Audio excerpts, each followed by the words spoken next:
سے ہو گئی. اب کسی کے ذہن میں کوئی سوال ہو تو کر لو. تو 3 سوال میرے پاس ہیں، وہ میں آپ کو بتا دوں انشاءاللہ، اس کے بعد پھر آپ لوگ سوال کریں.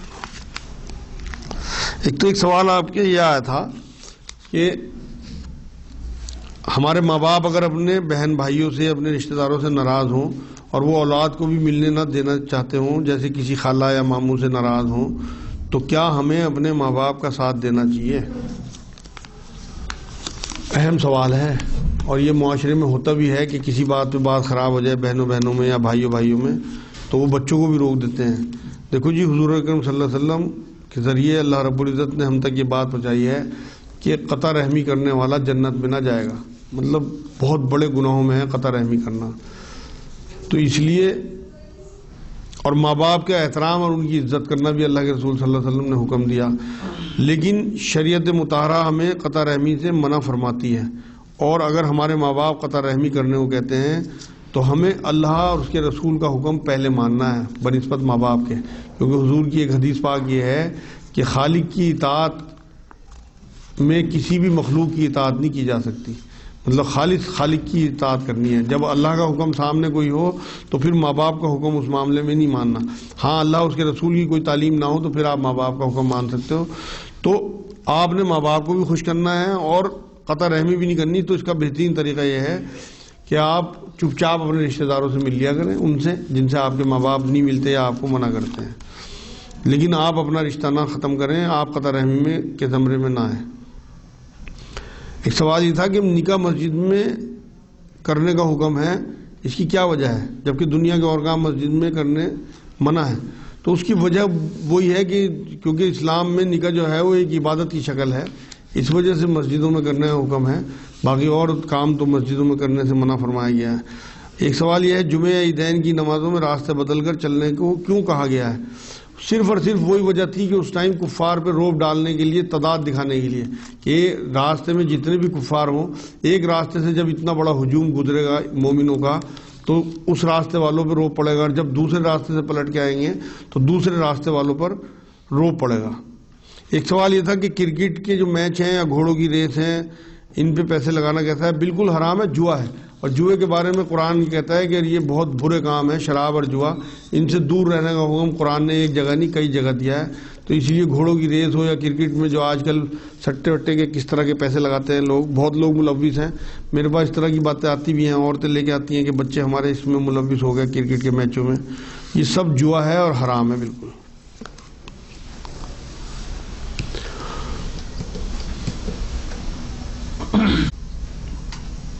مرد حضرات ہو یا عورتیں، عورتوں میں زیادہ تر صلاحیت کی ہوئی ہے بات یہ کہ اپنے گھر کے مختلف مسائل کے لیے، چاہے وہ بچے کے رشتے کا مسئلہ ہو یا روزگار سے متعلق مسئلہ ہو یا آپس میں جھگڑوں میں انتشار ہو گھروں کے اندر، اور یہ دیگر کوئی بھی مسئلہ سامنے ہو، اس کے لیے دوسرے لوگوں سے ان میں مستورات بھی ہو سکتی ہیں، جینس بھی ہیں، رجوع کرتی ہیں. تھا وہ اللہ والے لوگ، ان پہ کچھ اللہ کی طرف سے جناب علی اس طرح کے اشارے ملتے ہیں جو بتا دیں گے وہ ٹھیک ہے. تو اس کا کیا جواب ہے؟ ان کا سوال یہ ہے کہ بہت سارے لوگ معاشرے کے ایسے ہیں جو اپنی پریشانیوں میں، اپنے جھگڑوں میں یا روزی کے معاملے میں، رشتوں کے معاملوں میں ایسے لوگوں کی طرف جاتے ہیں جو تعویذ گنڈے والے، اب انہیں بزرگ سمجھا جاتا ہے کہ یہ اللہ والے ہیں، ان کے پاس جب ہم جائیں گے تو ہمارا کام ہو جائے گا. یہ سب اور ایمان کی کمزوری کی بات ہے. جب اللہ نے کلام پاک میں یہ کہہ دیا کہ میرے سے مانگو میں تمہاری شہرک سے بھی زیادہ قریب ہوں، تو عورتوں کو اپنے پردے میں اپنے گھروں میں رہنا چاہیے، اپنی 5 نمازیں درست رکھیں. رات کا وہ وقت جس کے بارے میں حضور اکرم صلی اللہ علیہ وسلم نے ہمیں اشارہ دے دیا کہ اللہ رب العزت پہلے آسمان پہ آگے منادی کرتے ہیں کہ ہے کوئی حاجت مند جس کی میں حاجت پوری کروں، ہے کوئی ایسا مغفرت چاہنے والا جس کی میں مغفرت کر دوں. وہ وقت ہے جب ساری دنیا سوتی ہوئی ہو، آپ اٹھیں، وضو کریں، 2 نفل پڑھیں، اپنی تمام تر حاجات اپنے اللہ کے آگے رکھیں. کیونکہ اللہ سے زیادہ کوئی پورا کرنے والا نہیں ہے اور کوئی بچانے والا بھی نہیں ہے. کلام پاک میں اللہ نے یہ کہا ہے کہ کسی کو روزی تنگ دوں، کسی کو کشادہ دوں، وہ میرے ہاتھ میں. ایک آیت میں کہا کسی کو بیٹی دوں، کسی کو بیٹے دوں، کسی کو دونوں دوں، کسی کو کچھ بھی نہ دوں، وہ میرے ہاتھ میں. تمام تر معاملے، چاہے وہ محبتیں ہوں، چاہے وہ جھگڑے ہوں، سب اللہ کے ہاتھ میں ہیں. کیونکہ ایک آیت میں اللہ نے یہ بات بھی کہی ہے کہ میں نے جتنی بھی مخلوق ہے اس کو پیشانی سے پکڑا ہوا ہے، مطلب لوگوں کے خیالات، ان کے وسوسے، ان کے دماغ میں آنے والی باتیں سب اللہ کے حکم سے آتی ہیں۔ اگر ہم اللہ سے ہدایت مانگیں گے، سیدھا سچا راستہ مانگیں گے، تو واقعی اللہ ہماری مدد کرنے کے لیے ہر وقت تیار ہے۔ ہم مدد نہیں مانگتے، ہم اللہ کی مخلوق سے مدد مانگتے ہیں، ہم خالق کو بھولے ہوئے ہیں، اس لیے ہمارا ذہن مخلوق کی طرف جاتا ہے۔ تو اگر تو واقعی اللہ والوں سے بچ کے، بزرگوں سے بچ کے، پیروں سے بچ کے، تعویذ گنڈوں والوں سے بچ کے آج اپنا ایمان مضبوط کر کے ہم اللہ رب العزت کی طرف رجوع کریں، ایسا کوئی معاملہ نہیں ہے کہ اللہ ہمیں نہ دے، کیونکہ صحابہ اکرام جب اللہ رب العزت سے 2 نفل میں اپنے کام کرا لیے کرتے تھے تو اللہ تو اب بھی وہی ہے۔ ہم بدل گئے، ہمارے اندر وہ نیتیں، ہمارے اندر وہ باتیں نہیں رہیں جو صحابہ میں تھیں۔ تو اس لیے یہ تمام تر باتیں ایمان کی کمزوری کی وجہ ہے کہ انہیں اپنے عبادات پہ، اپنے ایمان پہ، اپنے معاملات پہ بھروسہ نہیں ہے کہ اللہ ہماری سنے گا۔ یہ ایک طرح کا مایوسی بھی ہے، اور مایوسی کے بارے میں قرآن کہتا ہے ایک کفر تک پہنچا دیتی ہے۔ تو اللہ کی ذات سے مایوس نہیں ہونا کسی بھی قیمت پہ، بلکہ ان کا سوال یہ ہے کہ کیا اذان کا ذکر قرآن میں ہے؟ جی، اذان دینے کا ذکر قرآن میں ہے، سورہ جمعہ میں۔ اس میں اللہ رب العزت نے بات کہی ہے کہ جب تمہیں نماز کے لیے بلایا جائے تو اپنے کام وام چھوڑ کے مسجدوں کی طرف چلو، تو وہ اذان کا اشارہ ہے اس قرآن کی اس آیت میں۔ جی آپ بتاؤ۔ اگر 2 بھائیوں میں توازن ہو اور ایک دوسرے سے بات بھی کرنا چاہتے ہوں تو ایسی صورت میں کیا کریں؟ ان کا سوال یہ ہے کہ 2 بھائیوں میں اگر کسی قسم کی کوئی کشیدگی ہو اور آپس میں ملنا بھی چاہتے ہو تو کیا کرنا چاہیے؟ کسی تیسرے آدمی کو ان کے بیچ میں معاملہ ٹھیک کرانے کے لیے کچھ پازیٹیو جھوٹ باتیں بھی پہنچائی جا سکتی ہیں، کہ اگر وہ یہ کہہ دے کہ آپ کے بھائی آپ سے ملنا چاہتے ہیں، تعریفیں کر رہے تھے، انہیں افسوس ہے، تو وہ جھوٹ میں نہیں گنا جائے گا، بلکہ اسلام میں صرف اسی معاملے میں اجازت ہے کہ وہ اس جھوٹ پہ انشاءاللہ اجر پائیں گے اگر 2 بھائیوں کو ملانا، کیونکہ حضور اکرم صلی اللہ علیہ وسلم کا مشن یہ تھا کہ ہم میں اتحاد اور محبت اور یونٹی پیدا کریں، اسی لیے حضور کو بھیجا گیا تھا، اسی لیے آپ کو جماعت کی نماز جو دی گئی ہے، اسی لیے آپ یہ دیکھیں کہ حضور کی 12 حدیثیں ہیں کہ جو عمارت کی اللہ کے رسول نے مثال دی ہے کہ ایک اینٹ دوسری اینٹ کو تقویت دیتی ہے، یا ایک بار یہ مثال دی کہ بدن کی طرح سے ہیں تمام امت، کہ اگر ایک اعضاء کو کوئی تکلیف ہو تو پورا جسم محسوس کرتا ہے۔ وہ سب چیزیں اسی مشن کی طرف اشارہ کرتی ہیں کہ حضور اکرم صلی اللہ علیہ وسلم محبت، اتحاد اور انسیت بڑھانے کے لیے ایمان والوں میں آئے تھے۔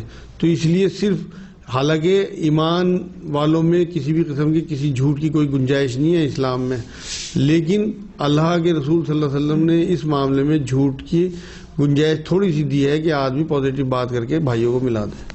اچھا، اگر کسی کے ہاں دعوت میں جائیں اور وہاں پہ کھانا اچھا نہ ہو اور وہ پوچھے بھائی کھانا کیسا ہو رہا ہے، یا اپنی طرف سے بھی ہم بول دیں کہ بھائی کھانا بہت اچھا ہو رہا، تو کیا یہ بھی جھوٹ نہ ہو؟ ان کا سوال یہ ہے کہ کہیں دعوت میں جائیں، کھانا اچھا نہ لگے تو ہم کیا کریں؟ اگر کوئی پوچھنے بھی لگے تو اسے کیا جواب دیں؟ آپ کے ایمان میں اتنی جرت ہونی چاہیے کہ آپ صاف طور پہ اگر وہ پوچھے تو کہہ دو کہ بھائی مجھے اچھا نہیں لگا، یا یہ کچھ بھی آپ ادھر ادھر منہ کر کے بچا لو اپنے آپ کو۔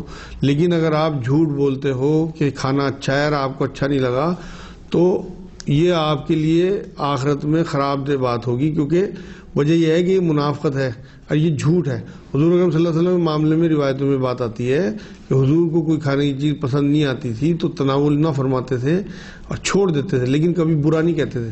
تو آپ کو کھانے کی برائی بھی نہیں کرنی اور اس طرح سے جھوٹی تعریف سے ہی بچنا ہے۔ اچھا، جو میاں بیوی کا رشتہ ہے اس میں ایک دوسرے سے پیش آنے والا معاملہ اکثر بیوی کے ساتھ میں کیا ہونا چاہیے؟ آپ سے بول رہے ہیں، تم سے بول رہے ہیں، یا تو کر کے بول رہے ہیں؟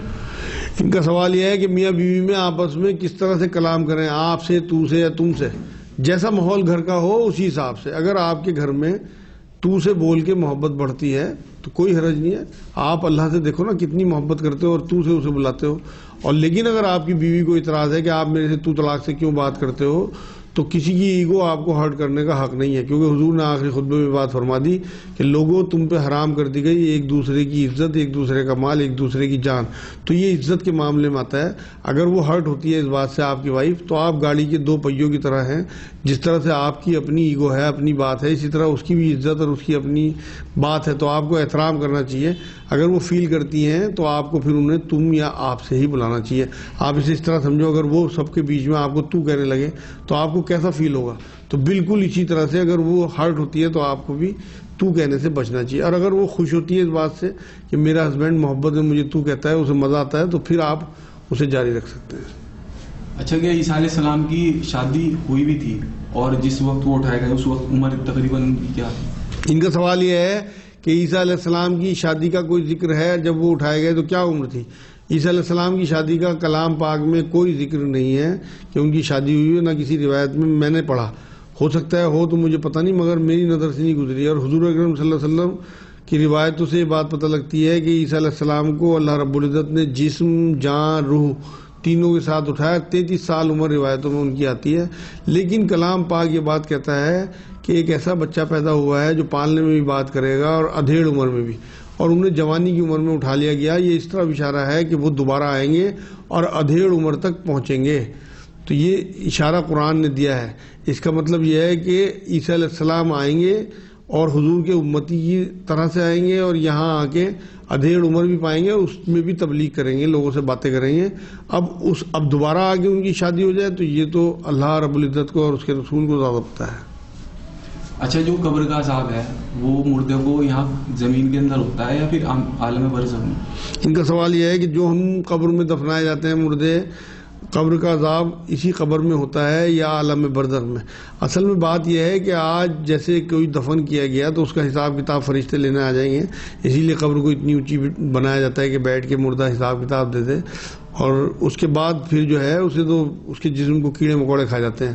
اس مٹی سے, اس قبر سے وابستگی اس طرح کی نہیں ہے کہ یہاں حساب کتاب عذاب یا یہاں اجر ملتے رہیں, بلکہ قرآن یہ ذکر کرتا ہے کہ ایک علاقہ کوئی سجین ہے جہاں اچھی روحیں رہتی ہیں, اور ایک لیین ہے جہاں بد روحیں رہتی ہیں. وہیں ان کے اعمال نامے ہیں, وہیں ان کے حساب کتاب ہوتے ہیں, وہیں انہیں اچھی روزیاں ملتی ہیں اگر نیک روحیں ہیں, اور اگر بد روحیں ہیں تو وہاں انہیں عذاب بھگتنے ہوتے ہیں. تو ان قبروں سے وابستگی تو ہوتی ہے روحوں کی, لیکن ایسا نہیں ہے کہ یہاں عذاب ہو رہے ہوں, یہ تو مٹی کے ڈھیر ہیں. اچھا, خواب جو ہوتے ہیں ان کی بھی, خواب کی بھی کوئی حقیقت ہوتی ہے؟ ان کا سوال یہ ہے کہ خواب کی بھی کوئی حقیقت ہے. حضور اکرم صلی اللہ علیہ وسلم نے یہ بات فرمائی ہے کہ وحی کا 40واں حصہ ہے خواب. تو خود حضور اکرم صلی اللہ علیہ وسلم کا معمول یہ تھا کہ فجر کی نماز کے بعد صحابہ کرام کے ساتھ مسجد نبوی میں بیٹھ جاتے تھے, اور پھر پوچھتے تھے ہاں بھائی کسی نے کوئی خواب دیکھا ہو تو اس کی تعبیر معلوم کر لو. یہ اس سے یہ بات ثابت ہوتی ہے کہ خواب ہوتے ہیں, حق ہیں, اور ان کی تعبیر بھی ہوتی ہے.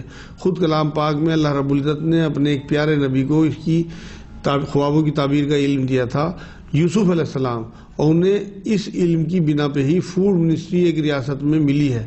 کتنا بڑا اعزاز انہیں ملا ہے کہ مصر کی فوڈ منسٹری اس دور میں, اور انہوں نے وہ حاصل کی اور اس پہ کامیابی کے ساتھ جو ہے وہ قائم ہوئے, اور تمام تر پچھلی ان کی جو زندگی تھی اسے بھلا دی گئی, اور اپنے ماں باپ, بہن بھائی سب کو انہوں نے وہاں بلا کے اپنے پاس رکھا. تو وہ صرف اسی علم کی وجہ سے جو خوابوں کی تعبیر کا علم ان کے پاس تھا. تو خوابوں کا معاملہ سچا ہے, اور نبیوں کے تمام خواب سچے ہوتے تھے. یہ حضور اکرم صلی اللہ علیہ وسلم کے خوابوں سے بھی ثابت ہے, یعقوب علیہ السلام کے خوابوں سے بھی ثابت ہے. لیکن ہم لوگوں کے عام جو لوگ ہیں, ہمارے خوابوں کا کوئی معاملہ نہیں ہے, کیونکہ ہم تو زیادہ کھا کے سو جائیں تو رات میں بدہضمی کی وجہ سے خواب آ جائیں الٹے سیدھے. دن بھر جس ٹینشن میں رہیں ہم, جس سوچ میں رہیں, جس وسوسے میں رہیں, جس بد خیالی میں رہیں, وہی خواب رات میں آ جاتے ہیں. تو ہم جیسے گناہگاروں کے خوابوں کی کوئی ویلیو نہیں ہے, لیکن نبیوں کے یا نیک لوگ یا اللہ کے جو مقرب بندے ہیں ان کے خوابوں کی واقعی ویلیو بھی ہوتی ہے اور تعبیر بھی ہوتی ہے. اچھا, اگر کسی کے ہاتھ میں یا پاؤں میں 2 انگوٹھے یا 2 انگلیاں ہوں تو ایسی صورت میں سرجری کرا سکتے ہیں؟ ان کا سوال یہ ہے کہ کوئی اگر چھنگا ہو, اس کے ہاتھ میں 6 یا 7 انگلیاں ہوں 5 کی جگہ, تو کیا انہیں کٹوایا جا سکتا ہے؟ یہی سوال ہے جی. ہاں, تو بالکل اجازت ہے. اگر وہ پریشان کر رہی ہے انگلی یا انگوٹھا, تو آپ اسے سرجری سے کٹوا کے دفنا دیں, مٹی میں دبا دیں, اور اسی زندگی, کیونکہ اللہ ہمارے لیے آسان یہ چاہتا ہے. اللہ نے ہمارا پورا بنا دیا کہ ہمیں کس طرح کی جسم اس نے دے کے بھیجنا تھا. اس میں 5 انگلیاں آتی ہیں, تو اگر 6ٹھی انگلی آپ کو پریشان کر رہی ہے تو اسے کٹوا سکتے ہیں. اگر پریشان نہیں کر رہی تو اللہ کے دیے ہوئے پہ آپ لبیک کہو. اچھا, کچھ لوگ جو ہے دعوت میں, شادی میں جاتے ہیں اور کھانے کی کارڈ دیتے, لفافہ دیتے ہوئے تعریف کر دیتے ہیں, اور بعد میں پھر برائی کری کہ کھانا اچھا نہیں تھا, اور پتہ نہیں مطلب پیسہ نہیں لگایا, نیت اچھی نہیں تھی ان کی. جو لوگ, ان کا سوال یہ ہے کہ شادی بیاہ میں جا کے کارڈ دیتے ہوئے تو کھانے کی تعریف کرتے ہیں, اور کھانے کے بعد آگے نکل کے اپنے دوستوں میں اس کی برائی کرتے ہیں. بالکل یہی معاملہ جو تھا وہ